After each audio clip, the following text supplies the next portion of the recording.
아멘. 감사합니다.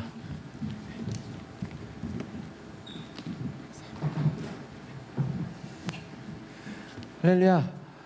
인터넷 예배로 또 현장에서 또 헌신하며 고생하는 우리 한 사람 한 사람 주님의 이름으로 사랑하고 축복합니다. 이 시간 말씀 읽기 전에 잠시 기도하고 그리고 시작할게요. 하나님 아버지 감사합니다. 하나님, 이 코로나라는 어려운 상황 가운데서도 주님을 만나기 위해 주님 인터넷으로 예배를 같이 드리는 우리 한 사람 한 사람, 우리 고등부 친구들 그리고 선생님들 주님께서 기억하시고 그 장소 가운데 아버지 예배 드리는 그 모든 환경 가운데 은혜를 더하여 주시옵소서. 하나님, 우리가 어디에 있든지 주님을 만나고 또한 주님의 말씀을 들으며 주님의 말씀대로 살아가기를 포기하지 않고 오히려 주님을 나타내는 아버지 그 귀한 삶을 우리가 계속 살게 하시고 또한 그 삶을 통하여 복음이 전파되게 살아가기를 포기하지 않고 오히려 주님을 나타내는 아버지 그 귀한 삶을 우리가 계속 살게 하시고 또한 그 삶을 통하여 복음이 전파되게 하여 주시옵소서. 하나님, 마가복음을 계속해서 보고 듣고 있습니다. 아버지, 주님께서 우리에게 주시는 말씀이 무엇인지 깊이 듣게 하시고 하나님 그 말씀, 들은 말씀 또한 깨달은 말씀 한 주 동안 잘 실천하며 지켜내며 살아가게 하여 주시옵소서. 모든 것 주님께 감사드리며 예수님의 이름으로 기도드립니다. 아멘. 자, 우리가 오늘 볼 말씀은요, 마가복음 4장 35절에서 41절입니다. 성경 있으신 분들은 마가복음 4장 35절에서 41절을 찾아주시고요. 우리가 오늘 볼 말씀의 제목은 능력이 없는가, 믿음이 없는가입니다. 마가복음 4장 35절에서 41절입니다. 다 찾으신 줄로 믿고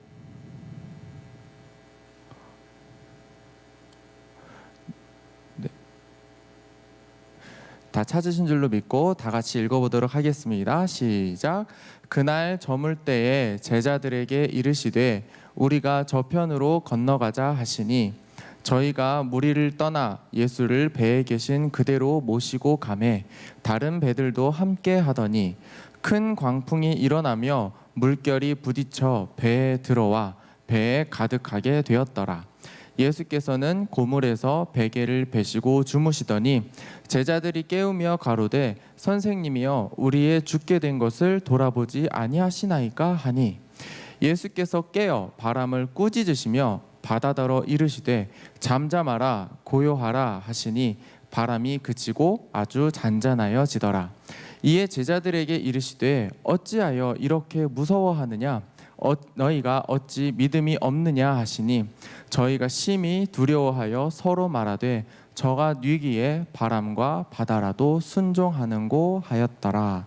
아멘. 자, 우리 지난 줄거리를 계속해서 보도록 하겠습니다. 네, PPT 띄워주시면 좋을 것 같아요. 지난 줄거리에서 예수님이 하나님 나라에 대한 비유를 4가지로 설명을 해주셨어요. 하나님 나라에 대한 비유로 예수님이 4가지를 설명해 주셨는데 하나는 등불이죠. 환히 밝혀서 누구나 보게 될 그 등불인데 하나님 나라는 지금은 아직 감추어져 있는 등불이다. 이 말은 곧 하나님 나라가 지금은 잠시 가려져 있지만 이제 곧 모든 사람들에게 보여지고 알려지고 밝게 빛나서 하나님 나라가 무엇인지 모두 다 알게 될 것이다 라는 비유였죠. 그리고 두 번째로 하나님 나라는 헤아리는 비유라고 했어요. 여러분들이 하나님 나라에서 무엇을 기대하는지 여러분들이 기대하고 또 구하는 것 그 이상으로 하나님이 부어주신다고 했어요. 여러분들이 하나님 나라에서 평안을 구하고 또 기쁨과 즐거움, 감사를 구하면 하나님이 그 모든 것을 주실 뿐만 아니라 더 많은 것을 우리에게 주신다고 했어요. 반대로 우리가 하나님의 나라를 알았지만 하나님의 나라에 대한 그 기대가 끊어져서 그냥 그저 그대로 지금의 믿음 상태 그대로 간다면 마치 꺼져버리는 불꽃처럼 있는 것도 빼앗기게 된다라고 말씀하셨어요. 그러니까 하나님의 나라는 우리가 계속해서 기대하고 또한 찾아야 되는, 구해야 되는 그런 대상입니다. 그리고 하나님의 나라는 아보카도가 아니라 그 씨앗이라고 하셨죠. 하나님의 나라는 씨앗과도 같아서 처음부터 대단한 모습으로 우리에게 따당 하고 오신 게 아니에요. 하나님의 나라는 마치 씨앗처럼 작게 있다가 점점 싹이 트고 또 열매가 맺어서 그때가 되면 하나님의 나라가 무엇인지 우리가 알게 될 거예요. 그러니까 처음에 너무 작은 씨처럼 보인다고 해서 실망할 필요가 없다. 그리고 네 번째로 하나님의 나라는 겨자씨와 같다고 했어요.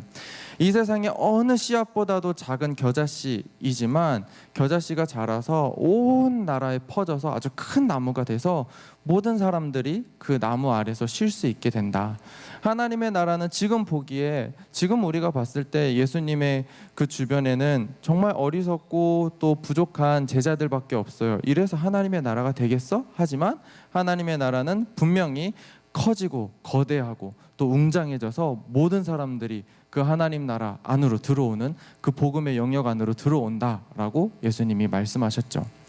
그렇게 해서 오늘의 말씀은 능력이 없는가 믿음이 없는가 라는 제목으로 그 바다에서 이제 어떤 기적을 행하신 예수님을 통해서 우리가 무언가를 볼 거예요. 갈릴리 바다 저편으로 제자들과 예수님이 가기 시작합니다. 우리 35절과 36절 다 같이 읽어볼게요. 그날 저물 때에 제자들에게 이르시되 우리가 저편으로 건너가자 하시니 저희가 무리를 떠나 예수를 배에 계신 그대로 모시고 가매 다른 배들도 함께 하더니. 아멘. 여기 35절에서 그날이라고 했는데요. 여러분, 그날에 무슨 일이 일어났나요? 그날에 무슨 일이 일어났냐요? 우리가 저번 주에 들었던 하나님 나라의 비유에서 예수님이 가르치시던 그 날을 말해요. 예수님께서 하나님 나라의 비유를 마치시고 날이 바뀐 게 아니라요. 하나님 나라의 비유를 가르치시고 그리고 그날 저녁에 예수님이 제자들을 데리고 갈릴리 바다를 건너가기 시작합니다. 그래서 우리가 저편으로 건너가자라고 예수님이 말씀하시는데요. 여러분, 예수님이 갈릴리 저편에서 무슨 일을 하시는지 아시나요? 우리가 다음 주에 보면은 읽을 내용인데요. 거라사라는 지역에서 귀신 들린 그 사람을 예수님이 고쳐주세요. 근데 그것 말고 더 있느냐? 아니요, 없어요. 갈릴리 저편으로 가서 그렇게 파도를 막 맞아가면서 고생을 해서 갔는데 귀신 들린 사람 하나 딱 고치고 다시 내려오세요. 여러분들이라면 그런 고생을 하시겠어요? 예수님이 갑자기 야, 우리 바다를 지나서 그 귀신 들린 사람 하나 쫓고 우리 올 거야 라고 했을 때 아마 우리의 반응은 이럴 거예요. 아니, 그 한 사람 구한다고 가나요? 라고 할 수도 있어요. 하지만 제자들은 그런 거에 대해서 생각하지도 않았고 그냥 묻지도 따지지도 않고 바로 예수님이 하자는 대로 바로 갔어요.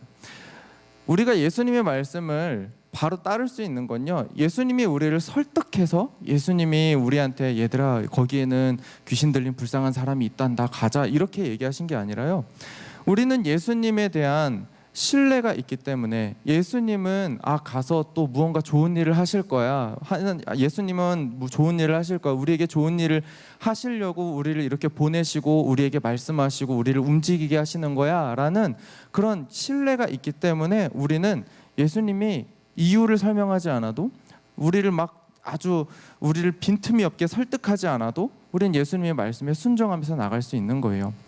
여러분들한테 예수님이 무엇라고 말하든 무엇라고 말씀하시든 어디에 가자라고 말씀하시든 예수님이 항상 예수님께서 나에게 좋은 일을 행하시려고, 예수님이 나를 통해서 좋은 일을 행하시려고 그러나 보다라는 신뢰가 여러분들 가운데 있기를 바랍니다.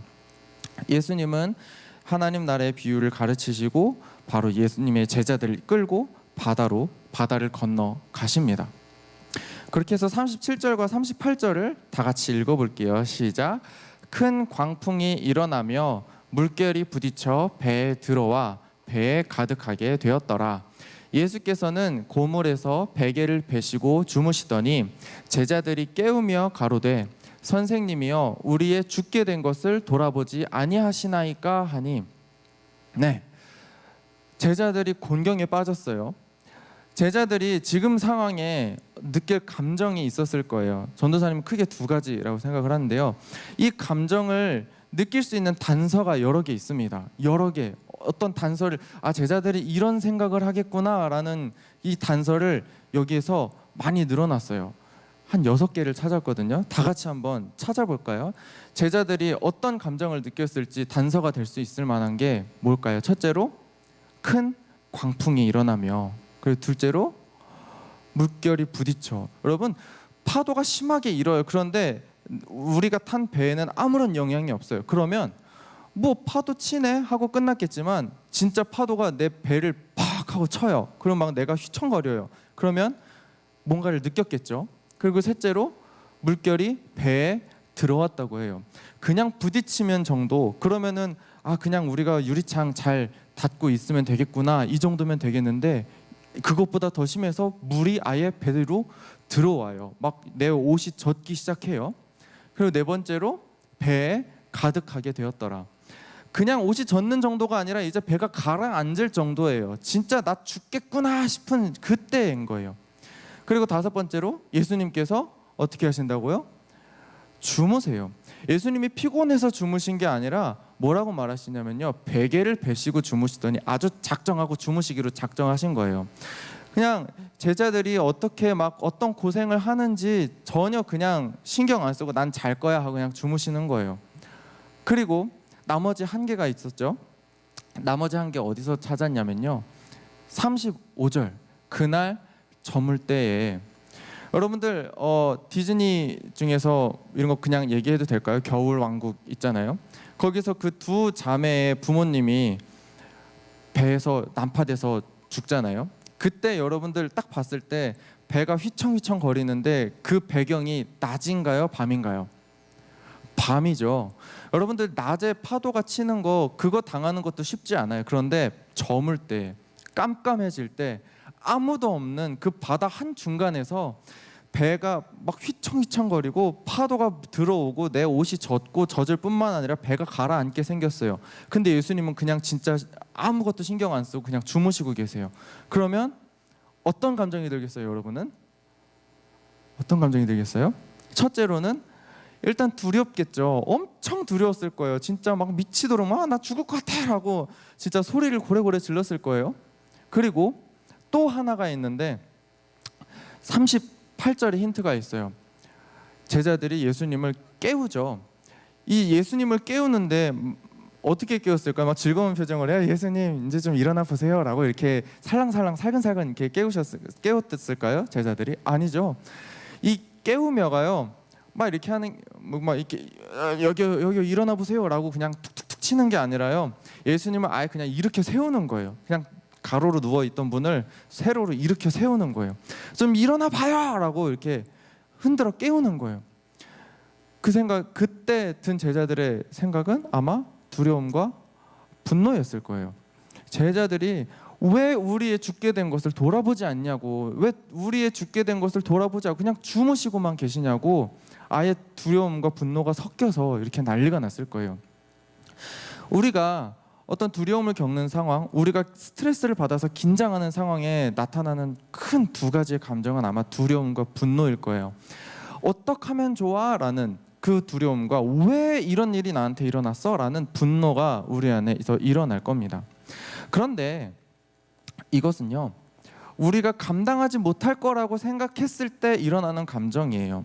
그런데 예수님이, 제자들이 그 두려움과 분노를 느끼고 있었을 때 예수님은 어떻게 하고 있었나요? 아주 숙면을 취하고 계셨어요. 그냥 진짜 잠에 골아 떨어지셨어요. 예수님이 이렇게 숙면을 취하실 수 있었던 이유가 있을 텐데 뭘까요? 예수님의 능력이 많아서 막 자기가 죽게 되든 상관없어, 어차피 내가 다 고칠 거야, 막 이렇게 생각을 하고 그렇게 감정 없이 그냥 자기 혼자 졸리니까 잘 거야 이렇게 했을까요? 우리가 지금까지 예수님이 일하셨던 모습을 보면요, 예수님이 왜 어떤 방식으로 일하셨는지를 알 수가 있어요. 예수님이 일하기 시작하셨을 때 예수님이 가르친 말씀은 하나님의 나라가 가까이 왔다. 그리고 하나님 나라의 복음을 전파하시면서 귀신 들린 사람 고치고 병든 사람들 회복시키고, 그리고 예수님께 고침 받으러 온 사람들에게 예수님이 가장 먼저 했던 건 하나님 나라의 비유를 가르치시는 것. 그렇다면 예수님이 이 바다 한가운데서 제자들에게 깨우치려 하시는 그것, 그리고 예수님이 숙면을 취하실 수 있었던 이유, 그 근원은 뭐다? 바로 하나님 나라가 나를 통치하고 있기 때문이다. 하나님 나라가 나를 다스리고 있기 때문에 예수님은 나에게 어떠한 두려움이 오든 나에게 어떤 위협이 오든 하나님 나라가 나를 다스리는데 내가 뭘 두려워해? 라는 그런 확고한 확신이 있었던 거예요. 믿음이 있었던 거예요. 제자들은 눈에 보이는 것만 보고 영향을 받았어요. 파도가 치네, 파도가 오네, 내 옷이 젖네, 내가 죽을 것 같아, 밤이 됐어 라는 그 눈에 보이는 것 때문에 공포에 쌓이고 패닉이 됐지만, 예수님은 눈에 보이는 거에 연연하지 않고 눈에 보이지 않는 하나님 나라에 집중하셨던 거죠. 그렇게 해서 하나님 나라를 붙잡은 예수님은 두려움을 전혀 느끼시지 않았어요. 여기서 알 수 있는 건 하나님의 통치 안에서 세상의 두려움은 마치 롤러코스터처럼 짜릿함이 된다는 거예요. 여러분, 롤러코스터 타볼 때 크게 두 가지 반응이죠. 진짜 무서워해서 소리를 고래고래 지르거나, 아니면 너무너무 재밌어서 소리를 고리고래 지르거나. 전도사님이 자이로드롭을 탈 때만 해도, 처음 탈 때만 해도 진짜 나 죽겠네 막 떨어지면 내가 어떻게 되겠네. 그리고 그때 유행했던 괴담이 있잖아요. 머리가 긴 여자가 있었는데 머리카락이 뒤로 날리면서 뭐 자이로드롭에 묶여가지고 그때 툭 떨어져서 어쩌고 저쩌고 됐다, 이런 이야기. 그 막 들으면 막 심장이 벌렁벌렁거리고 내가 진짜 꼭 죽을 것 같고 이러다가 어떻게 돼요? 붕 하고 내려오면 아, 내가 살았구나, 이 생각을 느끼잖아요.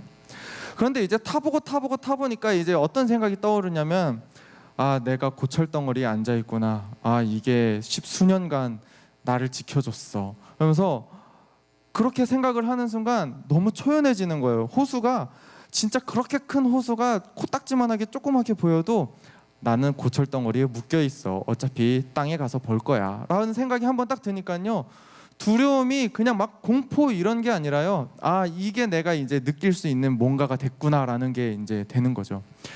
여러분들이 두려움에 휩싸이는 건 자연스러운 거예요. 그런데 여러분들이 하나님의 통치 안에 있다라고 믿기 시작하면요, 이 두려움이 더 이상 내가 공포스러워서 막 죽을 것 같아 이렇게 느끼는 두려움이 아니게 돼요. 우리 다 같이 한번 고린도전서 10장 13절을 다 같이 읽어볼게요. 시작. 사람이 감당할 시험 밖에는 너희에게 당한 것이 없나니 오직 하나님은 미쁘사 너희가 감당치 못할 시험 당함을 허락지 아니하시고 시험 당할 즈음에 또한 피할 길을 내사 너희로 능히 감당하게 하시느니라. 아멘. 하나님은요, 여러분들을 겁주려고 시험으로 몰아붙이는 게 아니라 여러분들이 통과할 수 있는 시험에 여러분들을 붙인다는 거예요. 그 말은 우리에게 닥친 그 두려움이요, 우리를 죽게 하지 못한다는 거예요. 어쨌든 하나님이 우리를 보호하시고요, 그 두려움에서 해결할 길을 다 알려주신다는 거예요. 그렇다면 우리가 두려움을 느끼는 그건요, 더 이상 나를 막 옥죄고 막 괴롭고 긴장하게 만드는 게 아니라, 아, 이거에서 하나님을 발견하겠구나, 내가 이거를 통해서 하나님을 볼 수 있겠구나, 하나님을 나타낼 수 있겠구나, 하나님을 만나는 도구이자 내가 하나님을 아는 거예요. 그렇기 때문에 우리는 두려움이 더 이상 두려움이 아니게 되는 거죠. 또 한 구절 읽어볼게요. 로마서 5장 3절에서 4절 읽어볼게요. 시작. 다만 이뿐 아니라 우리가 환난 중에도 즐거워하나니 이는 환난은 인내를, 인내는 연단을, 연단은 소망을 이루는 줄 알미로다. 아멘. 우리 믿음 가진 사람들이요, 세상에서 어려움을 당할 때요, 오히려 즐거워할 수 있는 이유는요, 그 어려움을 통해서 하나님을 바라볼 수 있기 때문이에요. 내가 어려워해, 그래서 나를 도와줄 사람이 아무도 없어, 내가 할 수 있는 게 아무것도 없어 라고 절망하는 게 아니라, 하나님이 나를 도와주실 거야 라는 아주 기본적인 확신, 믿음이 있기 때문에 우리는 오히려 어려움을 당하면 하나님이 도와주실 거야, 하나님이 여기에서 또 우리에게 뭔가를 해주실 거야 라는 기대와 소망으로 가득 차게 된다는 거예요. 그렇기 때문에 하나님의 통치 안에서, 그 믿음 안에서 세상의 두려움은 우리에게 막 깨워져. 그리고서 예수님이 뭔가를 하시는데요, 우리 39절에서 40절 다 같이 한번 읽어볼게요. 예수께서 깨어 바람을 꾸짖으시며 바다더러 이르시되 잠잠하라 고요하라 하시니 바람이 그치고 아주 잔잔하여지더라. 이에 제자들에게 이르시되 어찌하여 이렇게 무서워하느냐, 너희가 어찌 믿음이 없느냐 하시니. 아멘. 제자들은 뭘 믿지 못했다고요? 예수님이 가지고 있던 그 믿음이 뭐였다고요? 하나님 나라의 통치, 하나님 나라가 나를 다스리고 계셔, 하나님이 나를 지켜주실 거야 라는 그 확고한 믿음이 없기 때문에 제자들은 아주 정신없이 패닉을 겪은 거죠. 그리고 예수님은 어떤 능력으로 바다를 잔잔하게 하였나요? 여기서 계속 강조하는 게 뭐라고요? 마가복음에서 계속 강조하는 게 하나님의 나라, 하나님 나라의 그 능력으로 예수님은 바다를 잠잠하게 하신 거예요. 우리가 하나님의 나라를 믿는다는 건 우리가 죽어서 천국 갈 거야 라는 그런 막연한 믿음이 아니라, 하나님 나라를 믿으면 하나님 나라에서, 아까 헤아림의 비유처럼 하나님 나라에서 얻을 수 있는 통치와 능력과 권세가 우리를 통해서 나타나게 되는 거예요. 예수님이 특별해서 바다를 잠잠하게 하신 거다? 아니요. 마가는 이렇게 해석해요. 예수님이 하나님 나라의 통치 안에 있었기 때문에 그 능력이 나타났다. 그렇다면 우리도 하나님 나라에 있으면, 하나님 나라의 통치를 받으면 하나님 나라의 능력이 우리 안에서 나타나는 거예요. 우리도 예수님이 하신 것과 같은 기적을 나타낼 수 있는 거죠. 귀신을 쫓아내고 또 병든 자를 고치고, 전도사님이 옛날에 간증했을 거예요. 할머니가 진짜 죽을 병에 걸려서 그렇게 했는데 하나님께서 갑자기 전도사님한테 할머니가 기도했다라는 걸 알게 하시고, 또 하나님께 기도했죠. 하나님이 응답하셨어요. 할머니 살 거예요 라고 그렇게 전하게 한 것, 전도사님이 능력이 있어서가 아니라 하나님 나라가 그 안에 임했기 때문에 회복의 능력이 일어난 거예요. 여러분들이 지금 여러분들이 겪어보지 않았다고 해서 일어나지 않는 거 아니에요. 하나님 나라는 여러분들에게 필요한 능력을 주시고 또 필요한 권세를 주십니다. 그렇기 때문에 하나님 나라를 항상 기대하고 구하시길 바래요. 예수님은 하나님 나라의 그 능력으로 바다를 잠잠하게 하셨습니다. 그렇게 해서 41절에 저희가 심히 두려워하여 서로 말하되 저가 뉘기에 바람과 바다라도 순종하는고 하였더라. 제자들은 예수님의 기적 이후에 믿음이 성장했나요? 제자들이 이렇게 물어보죠. 예수님이 누군데? 예수님은 뭘로 고치셨다고요? 뭘로 바다를 잠잠하게 했다고요? 하나님의 나라, 보이지 않는 하나님의 나라가 이 보이는 세상을 다스린다는 걸 예수님이 알려주는데, 제자들은 아직도 눈에 보이는 거에 집중해요. 아직도 눈에 보이는 거에 집착을 해서 예수님이 누구인데 바람과 바다가 순종하는가라고 얘기해요. 제자들은 아직도 깨닫지 못한 거예요. 복음을, 하나님 나라에 대해서 가르침을 들은 지 아직 하루도 지나지 않았는데 아직도 하나님 나라에 대해서 알지도 못하고 믿지도 못하고 이게 현실로 나타나는 이 과정을 체험했음에도 눈에 보이는 거에 집중해서 예수님이 누구신데 지금 이 상황이 벌어지는 거야? 라고 아주 어리석은 질문을 하는 거죠. 하나님의 나라에 대해서 들은 지 하루도 지나지 않았지만 제자들은 여전히 하나님 나라의 능력을 의지하지 못했어요.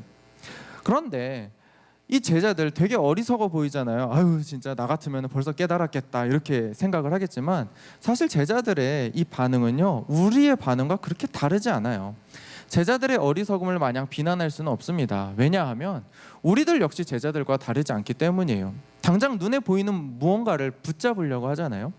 여러분들이 앞으로 꿈을 실현하기 위해서 공부하고 기도하고 이렇게 하지만 여러분들 눈앞에 보이는 당장의 단서를 보고 추측을 하게 되잖아요. 오늘 시험 성적이 얼마가 나왔는지, 내가 지금 몇 등급인지, 내가 언제 시험을 봐야 되는지, 이런 게 눈앞에 보일 거란 말이죠.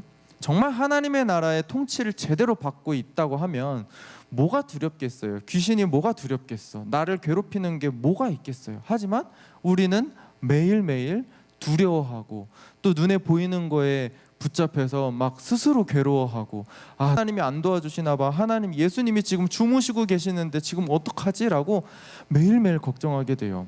여러분들 걱정하는 삶을 사시나요? 아니면 걱정이 전혀 없나요?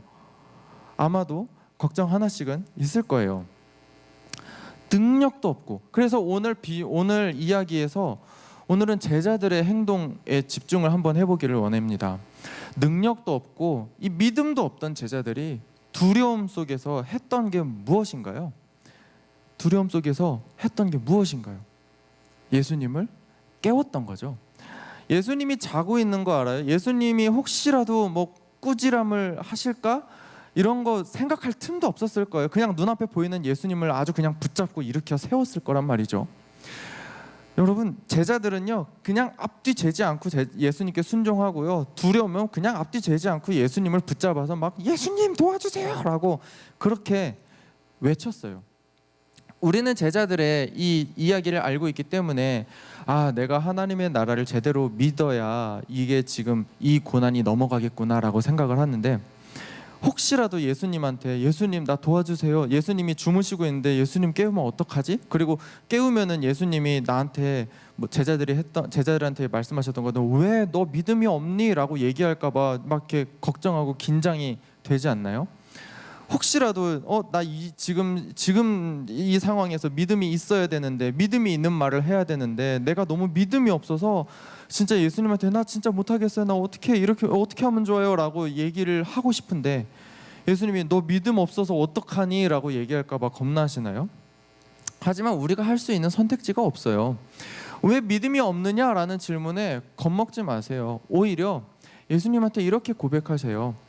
예수님, 내가 진짜 믿음이 없는 거, 내가 예수님 앞에서 이렇게 고백하는 거 정말 나도 부끄러워요. 하지만 내가 믿음이 없기 때문에 더 예수님이 필요해요. 내가 믿음이 없어서 더 예수님을 붙잡을 수밖에 없어요. 그래서 내가 예수님을 일으켜 세웠어요. 예수님 도와주세요 라고 아주 솔직하게, 믿음이 없지만 솔직하게 예수님 앞에 내 믿음 없음을 고백하고 도와달라, 아주 이런 솔직한 고백을 하는 거예요. 여러분의 삶 가운데 예수님이 주무시는 것처럼 느껴지시나요?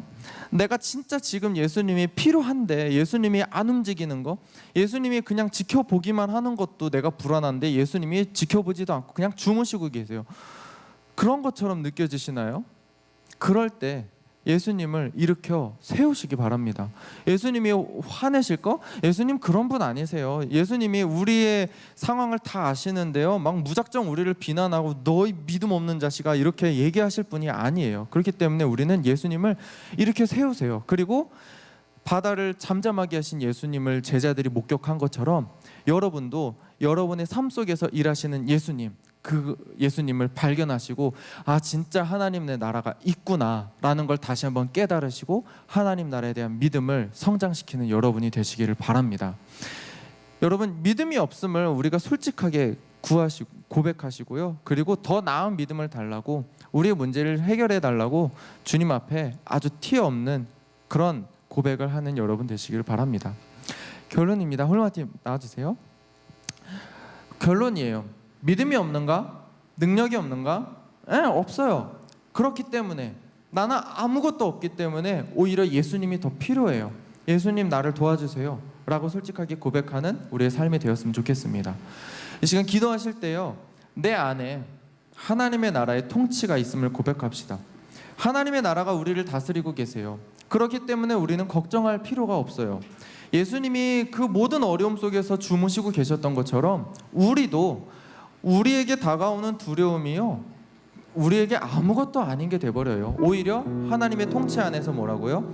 세상의 두려움은 우리에게 짜릿함이 돼요. 하나님을 만날 수 있는 그 기회이자 하나님을 나타낼 수 있는 도구가 됩니다. 두 번째로, 나의 힘은 오직 예수님 뿐임을 고백합시다. 내가 두려움에 떨면서 할 수 있는 일은 세상에서